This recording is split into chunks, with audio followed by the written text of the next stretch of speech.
Hello and welcome, guys. Welcome to JK Civil Services platform. This is Zahir Abbas, your physics mentor, with another lecture.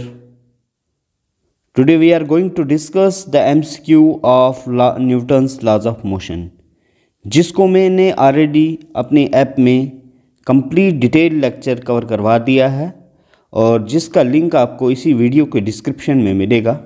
ठीक है, जिसे भी detailed में देखना होगा। तो ये हमने डिटेल्ड पूरा लेक्चर पढ़ा हुआ था।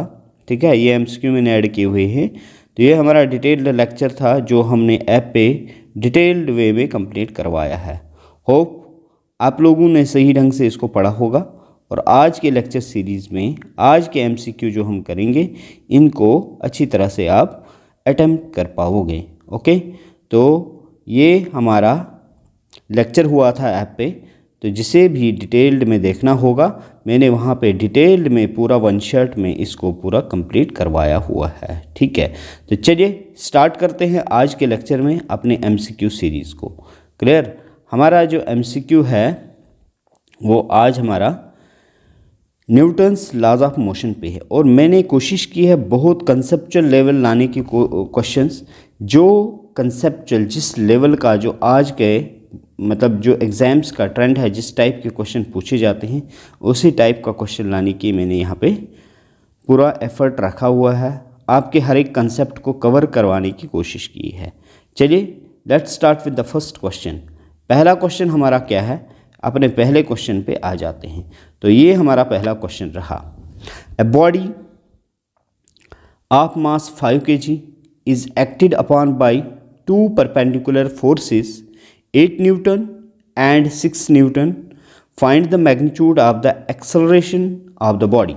देखो एक बॉडी है यहाँ पे, सपोज करो इस बॉडी पे 2 परपेंडिकुलर फोर्सेस लग रही हैं। एक परपेंडिकुलर फोर्स यहाँ लग रही है, एक परपेंडिकुलर फोर्स ऐसे लग रही है। क्योंकि इन्होंने डायरेक्शन मेंशन नहीं किया तो आप किसी भी डायरेक्शन में ले सकते हो। Clear, but the force should be perpendicular. Perpendicular means the angle between the forces 90 degree.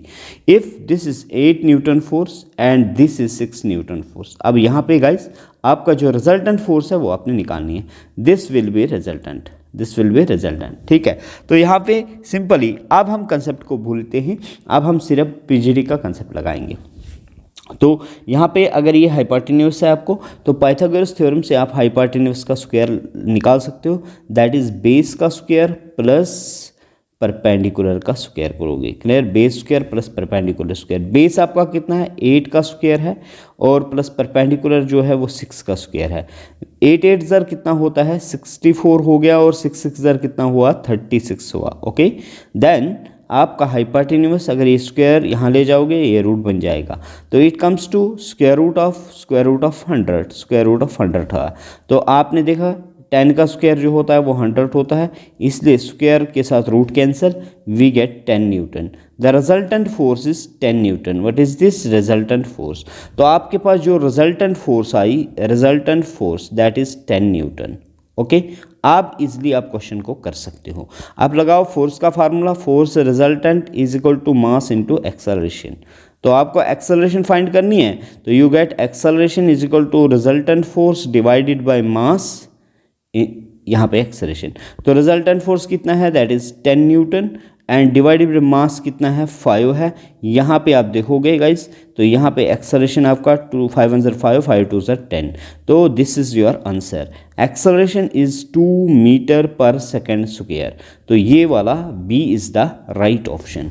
ठीक है, तो होप आपको ये समझ आ गया होगा। तो इस तरह से हम इसको निकालते हैं। क्लियर, चलिए come to next question. Next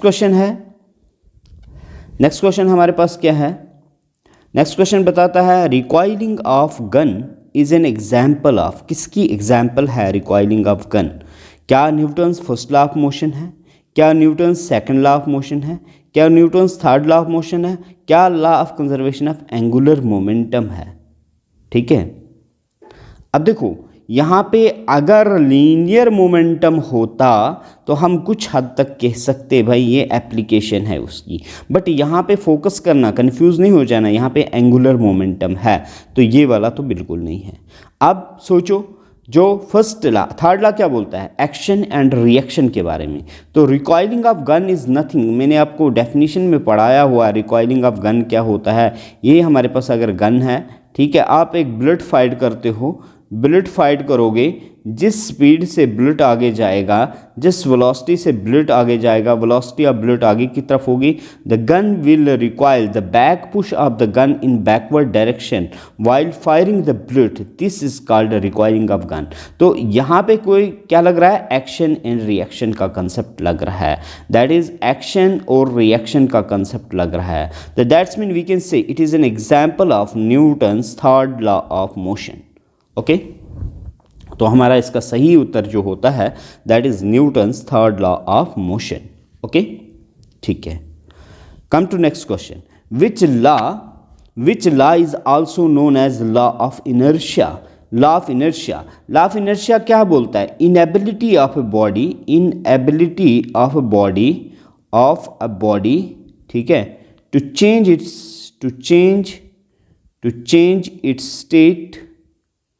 its state of rest or uniform motion, state of rest और motion, अपनी इस मोशन और रेस्ट को चेंज करना, उसको लॉ ऑफ इनर्शिया कहते हैं। लेकिन बताओ आल्सो नोन एज क्या कहते हैं, न्यूटन्स फर्स्ट लॉ को ही हम लॉ ऑफ इनर्शिया कहते हैं। मैंने आपको ये क्लियर बताया हुआ है, ठीक है। ओके, चलिए इसका आंसर हमारा ए आ गया। नेक्स्ट क्वेश्चन जो है, स्लाइड को जूम इन करते हैं क्योंकि ये थोड़ा लंबा क्वेश्चन है। A goalkeeper in a football game pull his hand backward after holding the ball shot at a goal, ठीक है, this enables the goalkeeper to, बोलता है जब गोलकीपर बॉल को कैच करता है ना, ये बॉल को कैच किया इसने, ठीक है, ये अपने हैंड्स को बैकवर्ड डायरेक्शन में, ये अपने हैंड्स को क्या करता है, बैकवर्ड डायरेक्शन में क्यों खींचता है, why he drag his hand in backward direction while catching, while जब ये क्या करता है, होल्डिंग द बॉल। देखो इसका क्या करेगा, क्या वो increase the rate of change of momentum, ठीक है, क्या डिक्रीज करेगा rate of change of momentum, या इंक्रीज करेगा force exerted on his hand, नहीं, एक्सर्ट द लार्ज फोर्स, ये भी नहीं। अभी इन दो को देखिए, ठीक है। अब देखो इम्पल्स किसके बराबर होता है, impulse is the change in momentum. अगर इम्पल्स देखोगे that is change in momentum के बराबर, मैंने आपको पढ़ाया था। इम्पल्स का दूसरा डेफिनेशन है force into time, force into time is equal to change in momentum. Okay, अगर आप फोर्स इज इक्वल टू लिखोगे, force is equal to this, तो अब delta p by delta t करोगे, जितना आप टाइम इंक्रीज करोगे ऑटोमेटिकली डेल्टा पी आपका डेल्टा, इसका इम्पैक्ट जो हो ना वो कम होता जाएगा, इम्पैक्ट क्या हो जाएगा, कम हो जाएगा। तो यहाँ पे क्या होता है, वो बॉल की मोमेंटम को क्या करना चाहता है, डिक्रीज करता है, decrease the rate of change of momentum, ठीक है, decrease the rate of change of momentum, this is right option. Okay, तो बी आपका इसका सही उत्तर था। चलिए नेक्स्ट पे आ जाते हैं।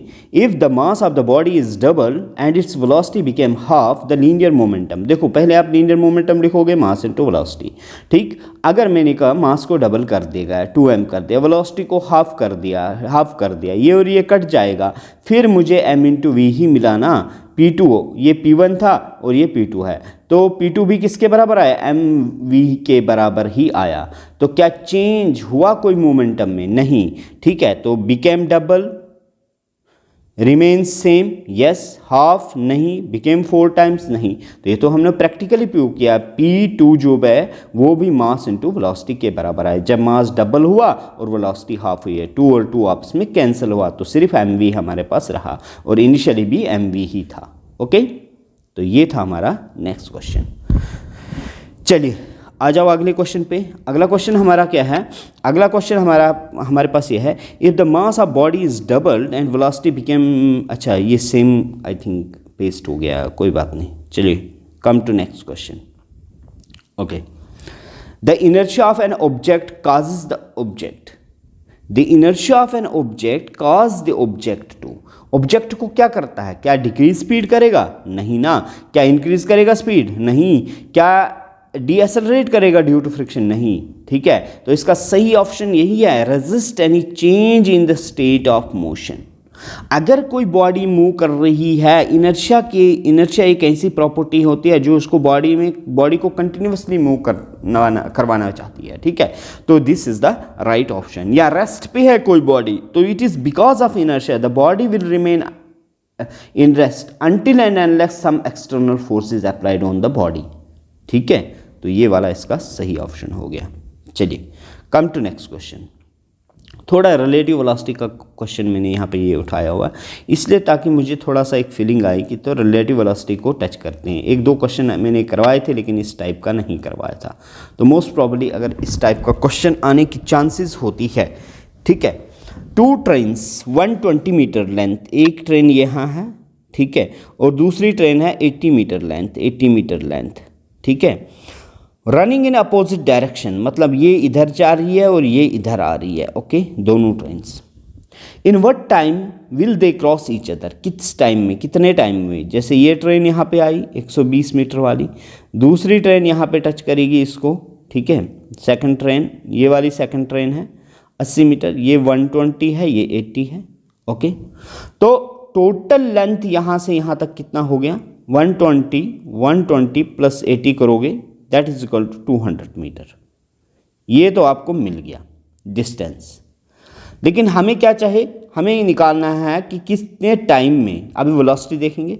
देखो जब मैंने बताया था अगर बॉडीज अपोजिट डायरेक्शन में आएंगे, velocity of A with respect to B क्या होता है? दोनों की velocity of A minus of velocity of B के बराबर हो जाता है। ये मैंने आपको डिटेल लेक्चर में बताया। तो मैंने इन शॉर्ट बोला था कि अपोजिट डायरेक्शन में वेलोसिटी हमेशा एडअप हो जाती है, ओके। ये होगी एडअप। दोनों वेलोसिटीज़ को ऐड करो, 42 प्लस 30 कितना होता है? It comes to 72 kilometre per hour. लेकिन आपका डिस्टेंस मीटर में है, या तो इसको किलोमीटर में कन्वर्ट करो, लेकिन टाइम भी सेकंड में आंसर दिया हुआ है यहाँ पे, तो इससे बेटर है इसको ही हम मीटर में कन्वर्ट करते हैं। तो 72 मल्टीप्लाई बाई 5/18 करेंगे तो हमारे पास आ जाएगा, क्योंकि आपको पता है ना किलोमीटर पर आवर को मीटर पर सेकंड में कन्वर्ट करने के लिए मल्टीप्लाई करते हैं हम 5/18 से, ओके। तो 18 आई थिंक हाँ 18 4 जार होता है 74, तो 4 × 5 is equal to 20 metre per second. अब आप सिंपल फार्मूला लगाओगे। कौन सा फार्मूला लगाओगे? सिंपल फार्मूला लगाओ। वेलोसिटी आपको निकालना है ना, velocity is equal to distance divided by time. आपको टाइम फाइंड करना है, then which implies that time is equal to distance upon velocity. Distance is how much? That is 200 metre. और आपका टाइम कितना है? 20, ओके। ये और ये कटा, 2 1 ज़र 2, 10 2 ज़र 20। तो आपका टाइम जो है वो 10 सेकंड आ जाएगा। कितना आ जाएगा? 10 सेकंड। तो 10 सेकंड में ये एक दूसरे को क्रॉस करेंगे, ओके, ठीक है। देखो मैं मिक्स क्वेश्चन उठा रहा हूँ, कंसेप्ट बेस्ड भी और न्यूमेरिकल टाइप भी, ठीक है, ताकि आपका दोनों चीज़ें मेंटेन रही, ओके। चलिए, तो ये था हमारा अगला क्वेश्चन।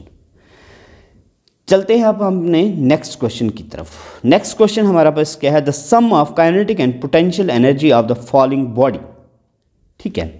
देखो काइनेटिक एनर्जी या potential energy of falling body, मैंने आपको law of conservation of energy में पूरा समझाया था। अगर एक बॉडी नीचे आ रही है, जैसे ये बॉडी यहाँ पे आई, ये यहाँ तक पहुँची, कितना डिस्टेंस कवर किया इसने? x distance. ग्राउंड से ऊपर कितनी थी? ये h हाइट पे थी, ठीक है। थोड़ा सा यहाँ क्लियर दूंगा। मैंने आपको बताया था टॉप पे इसकी एनर्जी देखोगे, potential energy is equal to mgh होगी, लेकिन इसका टॉप पे काइनेटिक एनर्जी अपना 0 होता है, क्योंकि यहाँ रेस्ट पे इसकी इनिशियल वेलोसिटी 0 है। लेकिन जैसे जैसे ये नीचे आएगी ना, जैसे जैसे ये नीचे आएगी, यहाँ पे कुछ वेलोसिटी निकलती थी, हम velocity v is equal to √2gx लिखते हैं। ये फार्मूला मैंने आपको सिखाया था वेलोसिटी का। तो काइनेटिक एनर्जी किसके बराबर है? अगर ये बनेगा, ये तो v बना, लेकिन अगर हमें चाहे v², हमें अगर v² चाहे तो v² इस time v² is equal to 2gx के बराबर हो जाएगा, ठीक है। मैं एक छोटा सा यहाँ पे आपको बताना चाहता हूँ कैसा हुआ। अभी जब नीचे आया तो कितनी हाइट रही इसकी? h-x रही हाइट, रही ना, h-x, ठीक। अब क्या आपने देखना है, इसका इस पॉइंट पे समझो ये पॉइंट A था, ये पॉइंट हमारे पास B है, तो बी पॉइंट पे आप निकालो काइनेटिक एनर्जी। काइनेटिक एनर्जी किसके बराबर, 1/2 mv²। ओके, आपके पास 1/2 वैसे, मास तो वैसे रहेगा, v² की वैल्यू 2gx आ गई। अब 2 और 2 कैंसिल हुआ, mgx। ओके, ये आपके पास काइनेटिक एनर्जी आ गई at point B. Potential energy कितना था यहाँ पे, potential energy is equal to mg। अब h पूरा नहीं रहा, अब सिर्फ ये वाला रहा है h-x, तो h-x। तो पोटेंशियल एनर्जी आपके पास आ गया कितना, mgh माइनस mgx। ओके, अब टोटल एनर्जी का फार्मूला लिखोगे, जब टोटल एनर्जी, इधर भी अगर टोटल एनर्जी करोगे, इन दोनों को सम कर दो, टोटल एनर्जी 0 + mgh, आपका mgh ही आएगी total energy at highest point पे। टोटल एनर्जी क्या है हाईएस्ट पॉइंट पे, mgh। यहाँ पे भी अगर टोटल एनर्जी निकालोगे तो mgx + mgh माइनस mgx, है ना, काइनेटिक प्लस पोटेंशियल, ये दो, ये और ये कैंसिल हो जाएगा, आपके पास बचेगा mgh ही। तो आपने क्या देखा यहाँ पे, टोटल एनर्जी जो है वो कांस्टेंट रहती है। समझ आ गया, पॉइंट क्लियर। अब जैसे जैसे ये नीचे आ जाएगा, नीचे आ जाएगा, जैसे जैसे ये नीचे आएगा, ये ग्राउंड पे पहुंच जाएगा, यहाँ पे सारी की सारी जो पोटेंशियल एनर्जी है ना, वो कन्वर्ट हो जाएगी इसकी काइनेटिक एनर्जी में। ठीक है, वो क्या हो जाएगी, कन्वर्ट हो जाएगी काइनेटिक एनर्जी में। ठीक है, मैंने क्या बोला, टॉप पे आपका काइनेटिक एनर्जी 0 था, लेकिन पोटेंशियल एनर्जी mgh थी, और जब ये ग्राउंड पे पहुंचेगा, इसका काइनेटिक एनर्जी सारे का सारा mgh बन जाएगा, और पोटेंशियल एनर्जी 0 हुआ। ओके, इसका क्या मतलब है, इसका मतलब यही है कि जैसे जैसे ये बॉडी नीचे आ रही है ना, नीचे आ रही है, इसकी पोटेंशियल एनर्जी जो होती है वो काइनेटिक एनर्जी में कन्वर्ट हो रही है। ओके, तो आप समझ गए इस पॉइंट को। The sum of kinetic and potential energy हमेशा हमने देखा, देखो बीच में भी निकाला था, यहाँ पे इन दोनों का 0 + mgh ही मिलेगा, यहाँ पे भी करो 0 + mgh ही मिलेगा। तो is constant at all points, this is the right option. Very from point two point, constant नहीं करेगी। हाँ, अगर ऐसा लिखा होता कि potential energy and kinetic energy very करेगी, तब ये सही था, लेकिन टोटल एनर्जी कभी भी वेरी नहीं करेगी। Is maximum at the starting and goes on increasing, नहीं, ये तो सिर्फ टोटल एनर्जी के बाद पूछना है। मैक्सिमम डिक्रीजिंग, ये भी गलत है, ये सारे बाकी वाले ऑप्शन गलत हैं इसमें। तो आपका सही उत्तर इसका हुआ is constant at all points. Okay, चलिए, the work done by the centripetal force, देखो गाइस क्या है, work done by the centripetal force मतलब एक बॉडी एक सर्कुलर मोशन में मूव कर रही है। तो मैंने आपको पढ़ाया था, आपको जब टाइप्स ऑफ फोर्स में मैंने बोला था जो आपका सेंट्रीपिटल फोर्स है ये कंजर्वेटिव फोर्स है। तो वर्क डन इसका हमेशा work done is equal to for a complete cycle, अगर यहाँ से गई ऐसे ऐसे घूम के यहीं पहुंची दोबारा, तो for a complete cycle work done is 0, ये याद रखिएगा। तो सेंट्रीपिटल फोर्स पे वर्क डन हमेशा क्या होता है, 0 होता है फॉर कंप्लीट। ठीक है, ओके। उसके बाद हमसे पूछा है नेक्स्ट क्वेश्चन में, नेक्स्ट क्वेश्चन क्या है, which of the following is not part of Newton's laws of motion, मतलब क्या आपको न्यूटन्स लॉज ऑफ मोशन से नहीं मिल सकता है। मोमेंटम के बारे में पता चलता है, यस, न्यूटन्स लॉज में हम मोमेंटम के बारे में पढ़ते हैं। कैसे आपने पढ़ा, force is proportional to dp upon dt, rate of change of momentum, जिससे हमने न्यूटन सेकंड लॉ को प्रूव किया था। न्यूटन सेकंड लॉ को, न्यूटन सेकंड लॉ फोर्स के बारे में जैसे बताता है, ठीक है ना। इनर्शिया के बारे में, हाँ, न्यूटन्स आपका न्यूटन्स फर्स्ट लॉ इनर्शिया के बारे में बताएगा। फोर्स के बारे में सेकंड लॉ ने बताया, रेजिस्टेंस के बारे में हमें नहीं बताता है, तो नॉट पूछा है, तो हमारा सही उत्तर जो होता है वो फोर्थ ऑप्शन हो जाएगा। क्या हो जाएगा सही आंसर इसका, फोर्थ ऑप्शन। मतलब ये भी पता चल रहा है, ये भी और ये भी, ठीक है। ये किससे, सेकंड लॉ से, ये फर्स्ट लॉ से, और ये भी सेकंड लॉ से। ओके, पॉइंट क्लियर, ठीक है। चलिए नेक्स्ट क्वेश्चन हमारा है, which of these is not a law of motion, इनमें से कौन सा लॉ ऑफ मोशन नहीं है, ठीक है। Every action has an equal and opposite reaction, बताओ है, yes, it is third law.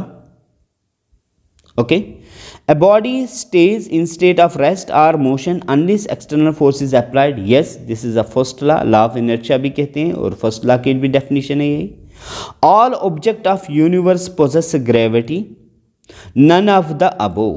बताओ क्या ये कोई लॉ था आपको? नहीं ना. तो which of the following is not a law? तो not a law means this is the right option. आपका तीसरा जो ऑप्शन है वो सही है अकॉर्डिंग टू क्वेश्चन. ओके, चलिए भाई चलते हैं हम अब नेक्स्ट क्वेश्चन की तरफ. Which of the following statement regarding laws governing the friction between the dry surface are correct. ठीक है, तो बताओ the friction force depend on the velocity of sliding. Yes, इस पे डिपेंड करती है. Frictional force is directly proportional to the normal force. Yes, इस पे भी डिपेंड करती है, पढ़ा है हमने. Friction force is dependent on the material of contact in surface. हाँ, अगर मटेरियल रफ होगा तो ज़्यादा फ्रिक्शन होगा, स्मूथ होगा थोड़ा कम फ्रिक्शन होगा. Friction force is independent of area of contact. जब मैंने आपको गाइज आपको पढ़ाया था Newton law of limiting friction, हाँ लॉ ऑफ लिमिटिंग फ्रिक्शन, तो उसमें क्लियर हमने देखा कि एरिया ऑफ कंटैक्ट पे फ्रिक्शन फोर्स डिपेंड नहीं करती है. तो इसका मतलब क्या है? इंडिपेंडेंट बोल रहा है ना. अगर इसने यहाँ पे डिपेंडेंट बोला होता तो ये गलत हो जाता, लेकिन बोलता है इंडिपेंडेंट, उस पर डिपेंड नहीं करती है, ध्यान देना है. तो ये भी सही है, ये भी सही है, ये भी सही है, ये भी सही है. तो कौन सा सही ऑप्शन हुआ? चौथा. 1 2 3 4 ऑल आर करेक्ट. ठीक है, which governing the law of friction, मतलब जो फ्रिक्शन को गवर्न करेंगे. क्लियर? ओके, तो hope you are getting this.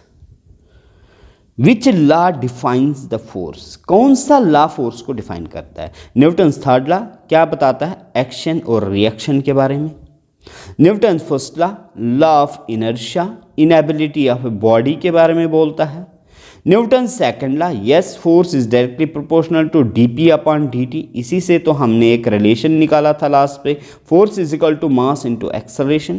तो ये हमारा सही ऑप्शन हुआ. न्यूटन्स लॉ ऑफ ग्रेविटेशन, तो ये इससे दूर दूर का रिश्ता नहीं है फोर्स से, इससे.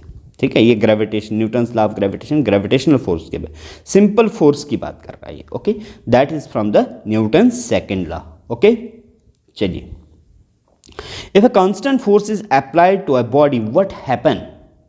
अगर मतलब एक बॉडी है यहाँ पे, ये चल रही है, ओके ठीक है, कुछ थोड़ा फ्रिक्शन भी की वजह से इसके मोशन में कमी आ रही है, लेकिन आप क्या कर रहे हो, पीछे से कॉन्स्टेंटली आप you are applying the force from backward direction constantly. ये फोर्स आप कंटिन्यूसली लगा रहे हो, तो क्या होगा? It move with uniform speed, it move with uniform momentum, it move with uniform acceleration, it move with uniform velocity. तो बताओ जरा कौन सा हो सकता है? शाबाश. तो ये एक कांस्टेंट एक्सेलरेशन से चलेगी, यूनिफॉर्म एक्सेलरेशन. ठीक है, समझ आ गया? Okay. Which law define the force, ऊपर वाला क्वेश्चन आ गया. ओके गाइज, तो ये थे हमारे कुछ क्वेश्चंस. अब मैं आपको बताऊंगा, यहाँ पे एक चीज़ क्लियर करवाना चाहता हूँ आपको कि इसमें जैसे मैंने ये पीडीएफ में आपको पूरा चीज़ें ये बताई हुई है, न्यूटन सेकंड लॉ, ये देखो अभी मैंने जो आपको करवाया, force is equal to mass into acceleration, तो यहीं पे न्यूटन सेकंड लॉ से ही पता चलता है. बहुत अच्छी तरह से डिटेल में चीज़ों को बताया है यहाँ पे. ठीक है, अब देखो गाइज, मैं आपको बोलूँगा अभी जो हुआ एग्ज़ाम किसका, हम किसकी बात कर रहे हैं, फाइनेंस अकाउंट असिस्टेंट का एग्ज़ाम हुआ. ठीक है, तो यहाँ पे देखो, यहाँ पे हमने इस चीज़ को क्लियरली पढ़ा है. यहाँ पे देखो ये रॉकेट है, रॉकेट जिस डायरेक्शन में जा रहा है, थ्रस्ट भी उसी डायरेक्शन में है, तो क्लियर देखो, एक एक चीज़ पढ़ी है. अगर आपने लेक्चर में अच्छी तरह पढ़ा होता, आप में से जितने भी फाइनेंस अकाउंट असिस्टेंट के लिए अपेयर होते, तो होप आप लोगों ने ये क्वेश्चन सही किया होता. क्लियर? तो ये थ्रस्ट अपवर्ड डायरेक्शन में जा रहा है जिस डायरेक्शन में रॉकेट है. हाँ, एग्जॉस्ट जो है, गैस जो होती है वो पीछे आती है बैकवर्ड डायरेक्शन में, अपोजिट. ठीक है, तो ये सारी चीज़ें अच्छी तरह से यहाँ पे दिखाई हुई है आप लोगों को. ओके, तो ये था आज का लेक्चर गाइज. ठीक है, तो इसके साथ ही हमारा न्यूटन्स लॉ के MCQ भी कंप्लीट हुए, और भी अब अलग ये चैप्टर्स आएंगे. तो मैं कोशिश कर रहा हूँ कंसेप्ट पे आपको काम करने की. जिस टाइप आपका कंसेप्ट आएगा, जिस टाइप का एक एग्ज़ाम का पैटर्न चल रहा है, उसी टाइप से हम कराने की कोशिश कर रहे हैं। तो see you in the next lecture.